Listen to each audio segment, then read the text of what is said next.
Hello everyone, my name is Jen and welcome to the Book Refuge. And I just noticed that like my shirt that I'm wearing is like almost the exact same color as my eyes, which is kind of amazing. So I'm actually wearing not the meek and obedient type, which is my Claire Fraser shirt that I have. I'm getting so hyped for Outlander. I'm sure you can tell. I'm like posting about it every day on Instagram and I don't even care. I will fight for it. We're doing an October wrap up today, just one day early, because I love it when it falls on a weekend that it's the end of the month, because it just makes my life easier. And I have enough books, I have a good amount of stats for us to go over, and I had some wonderful books that I read this month, so it's time to do it anyway. So let's go ahead and dive right in. If you're new here to my monthly wrap-ups, well, welcome. The way that I do these is I go over my stats, which involve like how many books, the ratings, the genres, all that jazz. And then I talk about my favorite books of the month. In this case, it's going to be 6 books because I just couldn't do 5. I had to add just one more. But if you want to know about every book I've read during the month, you're going to have to check out my weekly wrap-ups, which I will link the playlist here. I read far too many books a month to talk about them all in one video, even in 2-parted videos. I used to try to do a wrap-up like 2 a month, and there's just too many, so I do weekly wrap-ups because I read in a week what a lot of people read in a month or even a year. So yeah, this will be kind of the highlight reel is how I do this. But if you want to know about every book, I talk about every single book that I read in my weekly wrap-ups, which is 610 books as of today. So yeah, that's a thing. So let's go ahead and dive in with the fact that I read 78 books in the month of October. Like, I don't know the last time I read that many. I'd have to look back on the year, but I'm extremely proud of that. A lot of these were novellas that I was getting to this year or this month just because I was reading a lot of like alien and dystopian, and those kind of tend to be a little bit shorter, but still, it's amazing. That was 23,302 pages, which is an average of 751 pages a day. That's bananas. That is bananas. The format of these books was 11 print books, 48 ebooks, 27 audio, and 11 ARCs that I read, which is advanced reader copies. I was reading a lot of the Underworld Kings books as ARCs this month, so that's definitely reflected in that. The subgenres of romance that I read was 14 dark romance, 17 contemporary, 14 historical, 2 fantasy, 17 sci-fi, 8 paranormal, 2 dystopian, 1 erotic, and 1 mystery/thriller. Something that I'm noticing is that specifically the kinds of like sci-fi I was reading, the dystopian and the sci-fi could kind of be like mushed together because a lot of the sci-fi were like end of world books and it was difficult to separate the two. But anyway, I did a video just recently that was forced proximity and end of the world books, so that's what a lot of those were for.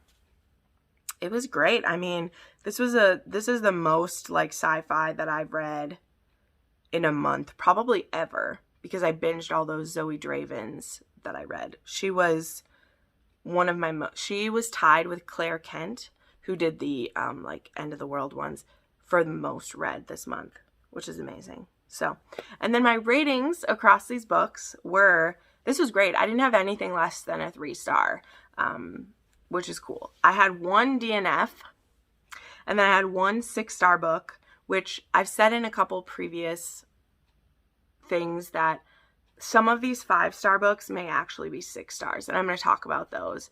It's just I've gotten a little bit harsher on my rating recently, which isn't normally like me. I normally err towards the side of 6-star than that, but it's just how it kind of happened. So 1 6-star book, I had 20 5-star books, 3 4.5-star books, 35 4-star books, 12 3.5, and 6 3-star. So like I had a lot of like average reads, which is great. Like I would rather it trend towards like, you know, between 4 and 5 stars usually when I rate books. But part of it is that I just read so many that a lot of them were just sitting around that 4-star area. So that's pretty cool. I think I taught a little bit of like the trends of this month, because that's not something I always mention, but I kind of was saying I was really in a specifically survival and or like end of the world books were just really hitting it for me. Like they were just really popping for me, as well as those alien romances. I binged the entire Horde King series, all the books that are currently out, and then I read her series that is about the Craven, who are kind of these, they're forced to be these like alien sex workers because they have magic semen that literally makes women come until they just can't breathe anymore, which was very enticing. Like, I'm not gonna lie, it was good. They were great. But yeah, I read a lot of those, which was cool. I liked it. So now we're gonna go over my top 6 books, which I don't feel bad including 6, for the fact that I read so many great books. It was amazing. So let's go through these. And this is kind of in like the order that I read them this month, sort of. So the first one I have to show you, please don't judge this book by the cover, even though that will be impossible because I judged it by its cover for a very long time. But this book was a viewer recommendation. It's been recommended to me by many viewers, actually. And I was told that because I love Annie's song so much that I would probably like this one. And I was like, all right. So I read Eyes of Silver, Eyes of Gold by Ellen O'Connell. Yes, I know. This literally looks like someone cut the shadow out of a piece of paper and took a picture. I'm aware. Okay, we're aware. But this book is about our heroine. I believe her name is Anne. Let me just double check. Yeah, it's Anne is the heroine and Cord, C-O-R-D, is the hero. He is half native and he is the youngest son of this family who is called the... What are their last names?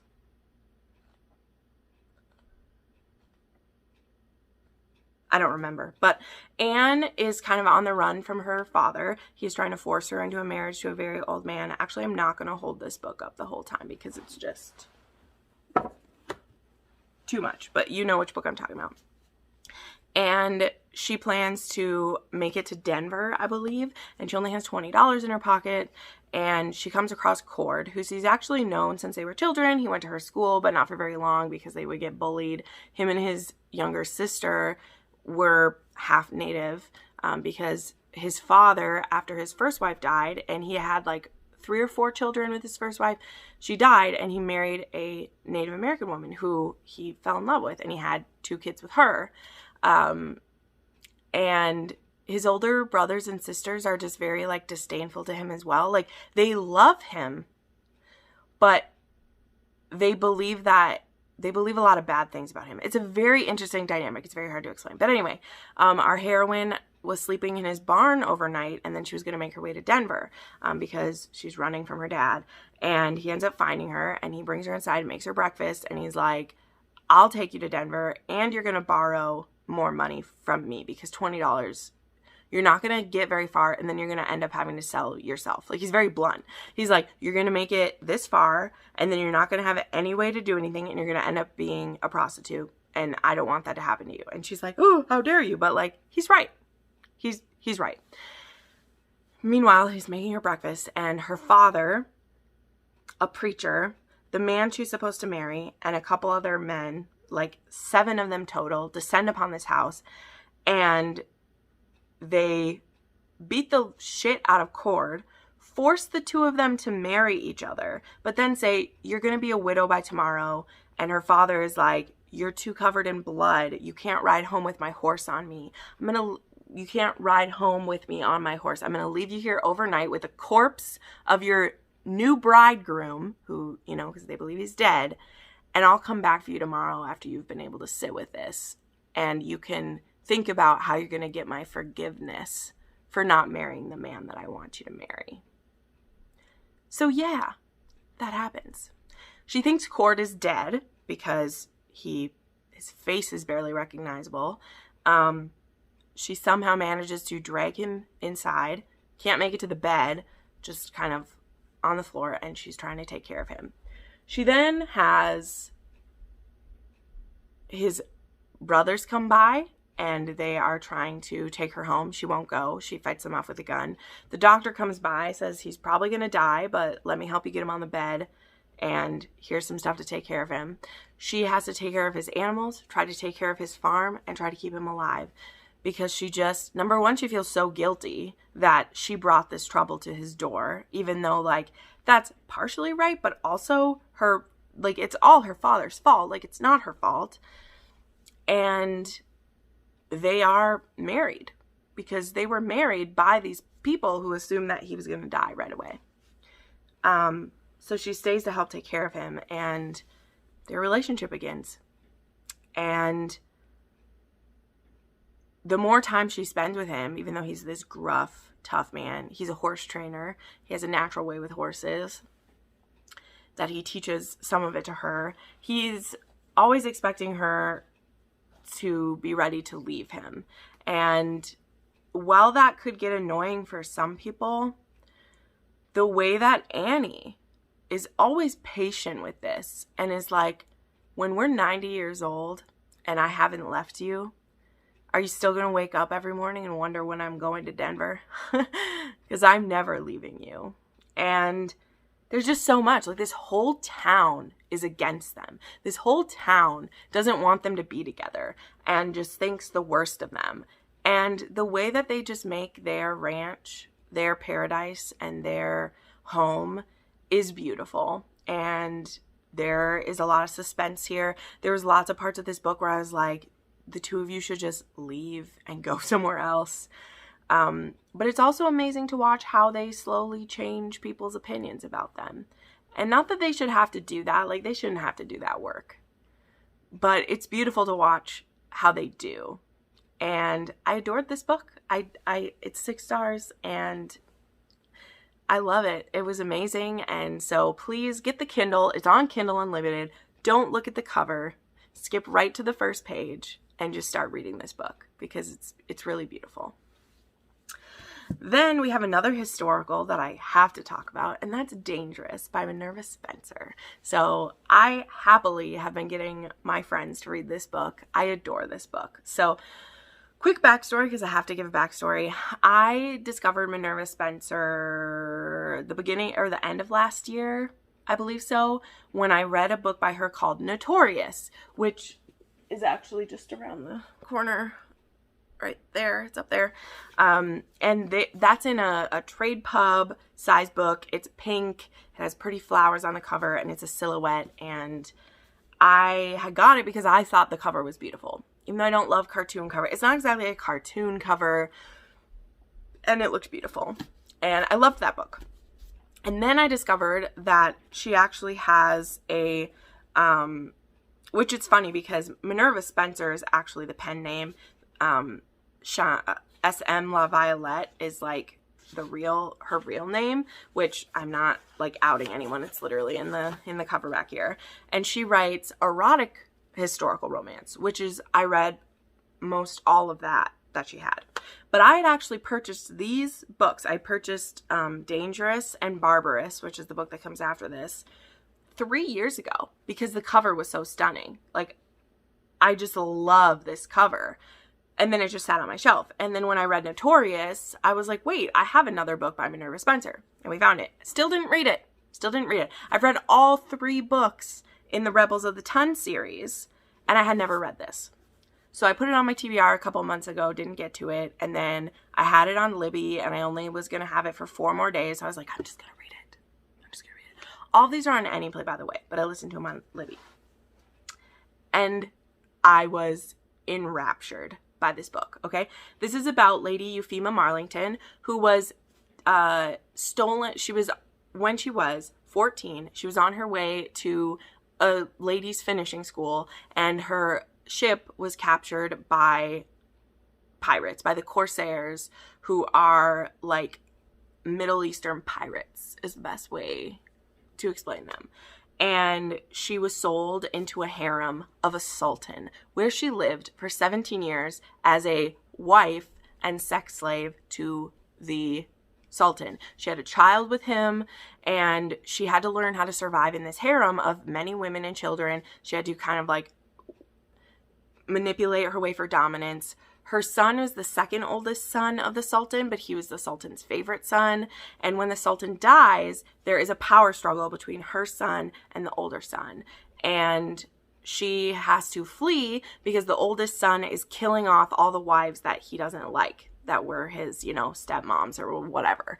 And so she is rescued by this man who is like a privateer now, who was also had been kept as a slave for a certain amount of time. He's actually the hero of book 2, but this hero brings her back to England. And now England doesn't know what to do with her because she's not an innocent young woman anymore. And they all feel really bad for what happened to her. But her father makes up a story that she wasn't in a harem and all this stuff. But she carries herself different. She is comfortable with her body. She hates having to wear all the clothes that they make her wear and the things they do to her posture. She was literally kept pretty much naked for 17 years. She doesn't have hang-ups about her body. She has a belly button ring, which was forced on her, but she also like really likes it and all these things. And she thought that England would be her safety, and she quickly realizes that it's just another prison.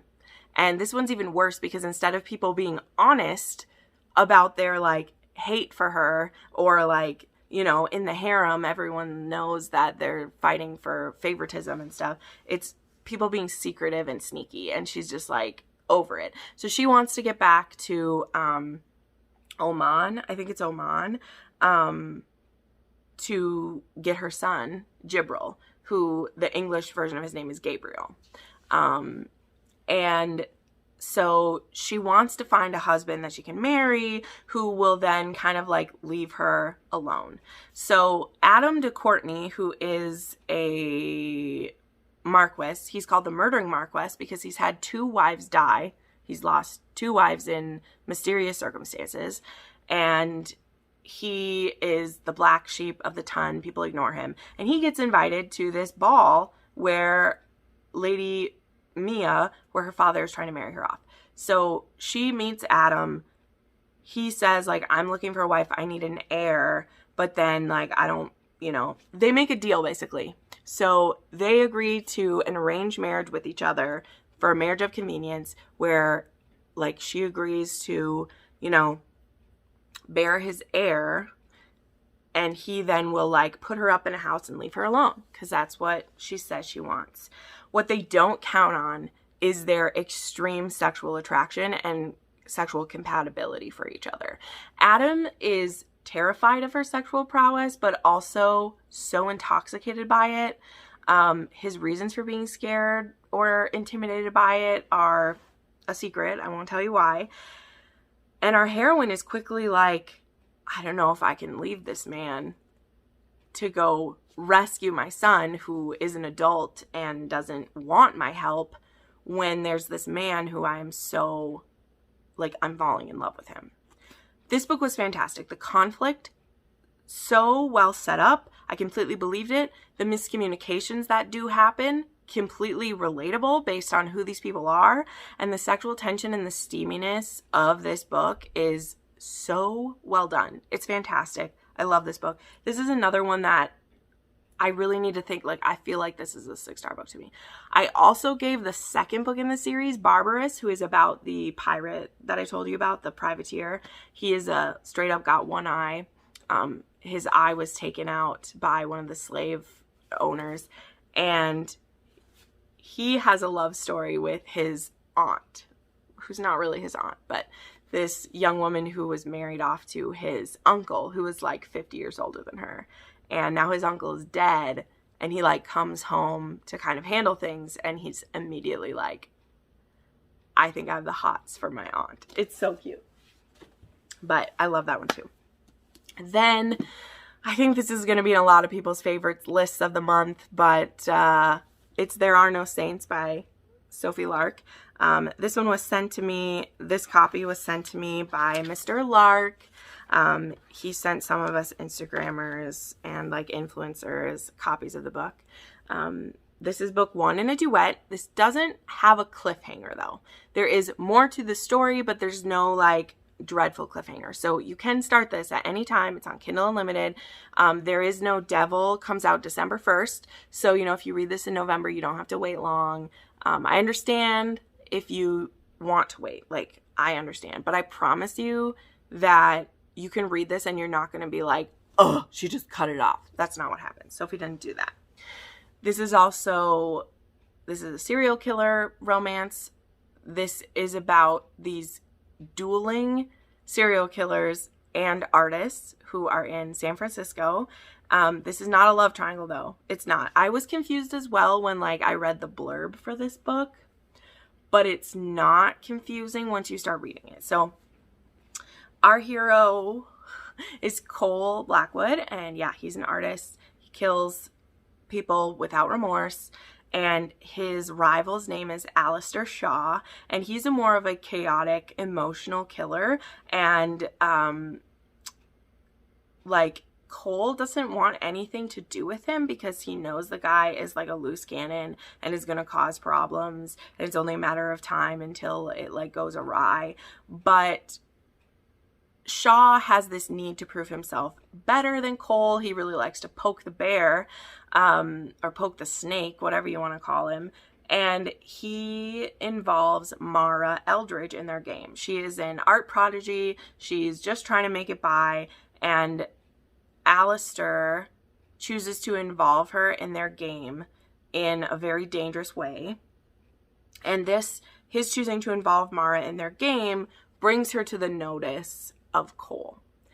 And then this turns into a bit of a stalking romance, and I don't want to say anything else. Like, there's art and there is passion. There's an obsessive hero, and there's a heroine who, probably my favorite part of this book, without spoiler, I'm not going to say what happens, but it's when our heroine, I was kind of confused about what type of heroine she was going to be, because Sophie doesn't write heroines who just go along to get along, okay? She writes strong, smart women. And I liked Mara right from the start, but I was like, where's her, like, what kind of woman is she? And then there is a switch that gets flipped between Mara and Cole, where she just takes the gloves off and she's like, this is not going to go the way that you want this to go. And Cole is just like, oh shit, this woman is another level. And I loved it. Like, oh, how Sophie can write a story, you guys. This is brilliant. All right. Then there is Last Light by Claire Kent. This book was amazing. I was reading survival romances and end of the world romances. I was really in the mood for them. And this one is, I've been calling it Bethel fanfiction. So Beth Green and Daryl Dixon from The Walking Dead fanfiction, because we have our hero. He was a mechanic. He's gruff, hairy, grumpy. I think he's in his like early 30s. And the thing that happened in this town is there was like something that hit the earth and it kind of covered it in like smoke and ash. And so those with really weak lungs, a lot of them got sick and died. And so a lot of the like, you know, middle-aged / younger people, they survived this. And so now there are like droves, I think they're literally called droves of like bad people who go around in groups just like raping and looting, and they make these like big gangs. And then there are just people trying to survive in different places. And our heroine and our hero are both from the same town. Now, the town itself has migrated to a different place. They've migrated to Fort Knox, where they heard that there was, you know, military and a safe zone. But both our hero, Travis, and our heroine, who, of course, I can't remember her name. I never remember the heroine's name.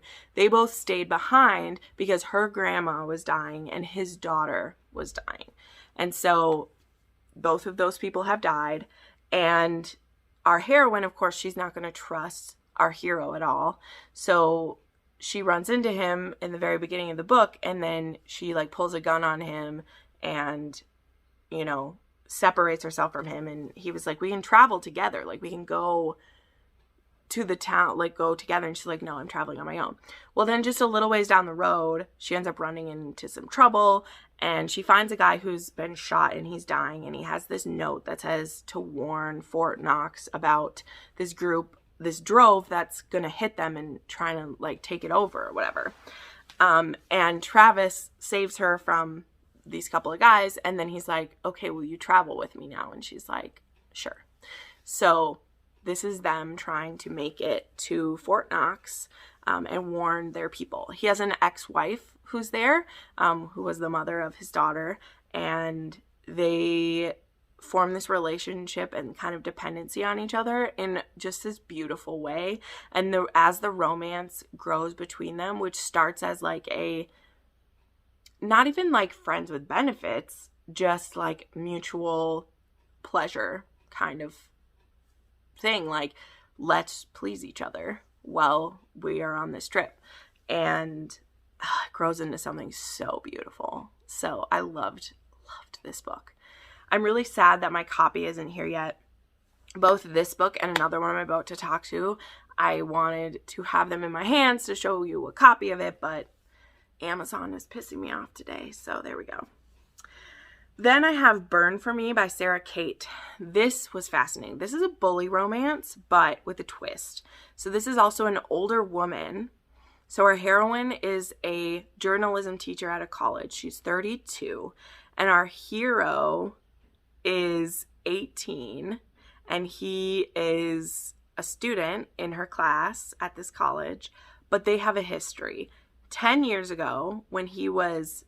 or 8 years ago, right? 8 years ago when he was 10 and she was in her 20s and she was like a young journalist, she kind of popped the story. She broke the story on a sex trafficking ring that our hero's dad was involved with. And so he got put in prison, the dad, and the mom, she killed herself shortly after from like the shame of it.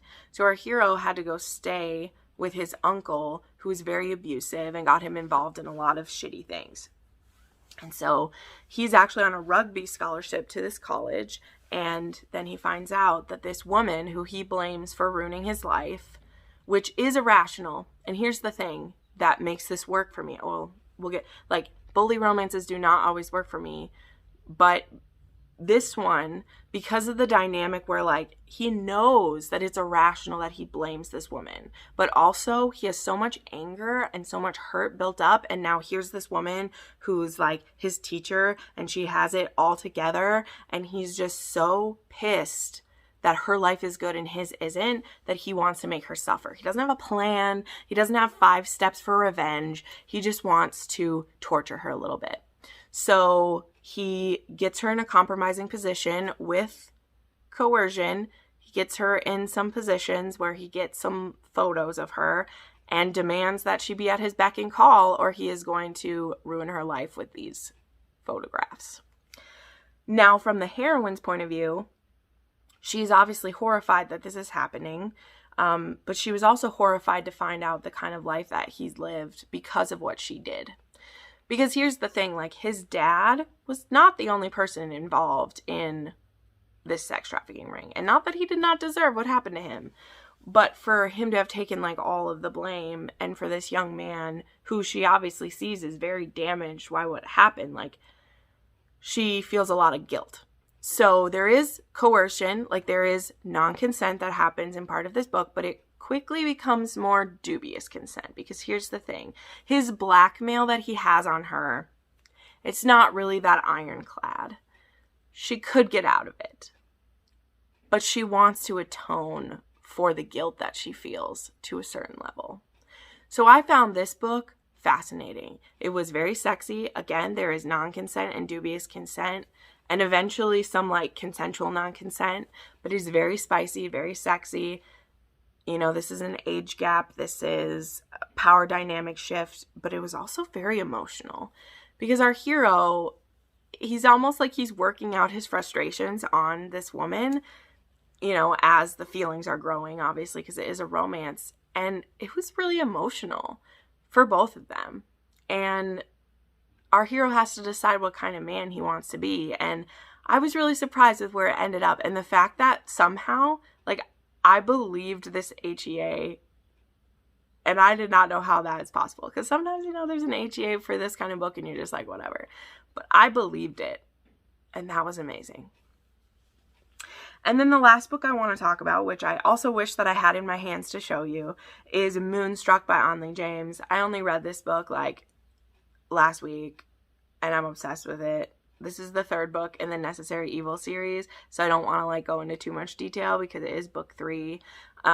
They kind of can stand alone, but you should probably read these books in order, so I don't want to spoil too much. But this one is about Atticus, who is a psychopath and a doctor and a serial killer with his family, who is a family of psychopaths and serial killers. He's the oldest. He doesn't really enjoy the killing the way some of his brothers do. He thinks it's too messy. He'd rather be working in his lab and like working on his science. But when he goes to make a kill, he runs into this man named Jericho, who is also there to kill the same person that he's going to kill. And there's so many feelings stirred up by the two of them. And Atticus doesn't even like men, or he hasn't, and to this point he's never been sexually attracted to a man before. And then Jericho gets in his pants in a real way, and now Atticus is like, who am I?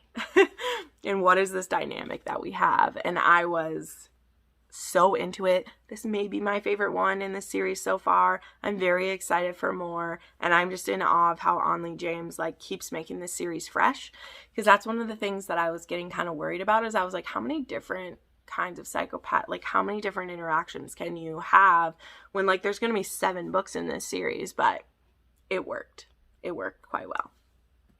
So there you go. That is my stats for October and some of my favorite books that I read. Let me know what your favorite book was you read in October. I hope you'll give some of my favorites a try. Make sure you like this video and subscribe to the channel. It's very important for my growth here. And yeah, thank you so much for watching, and I'll see you next time. Bye.